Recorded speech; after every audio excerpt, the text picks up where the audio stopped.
ഓട്ടോക്ക് തികയില്ല.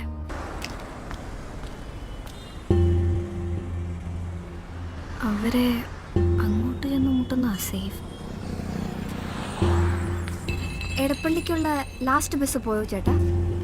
അതിന് നാളെ രാത്രി വിളിയേച്ചി. ലാസ്റ്റ് ബസ്സൊക്കെ എപ്പോഴേ പോയി പെങ്ങളെ. എങ്ങോട്ടേക്കാ? ഞങ്ങൾ തന്നെ ഡ്രോപ്പ് ചെയ്യാം. താങ്ക് യു വെരി മച്ച് ചേട്ടാ. മിക്കവാറും നിങ്ങൾ തന്നെ ഡ്രോപ്പ് ചെയ്യേണ്ടി വരും.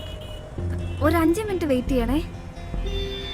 വരാന്ന് പറഞ്ഞ റാസ്കലിന് ഒരു ലാസ്റ്റ് ചാൻസ് കൊടുക്കാം. ഒരു ലിഫ്റ്റ് തരുമോ? പണി തന്നതാണോ മച്ചാനെ? എവിടേക്കാ? പനമ്പള്ളി നഗർ. കേറിക്കോ. Thank you. So good night, sweet dreams.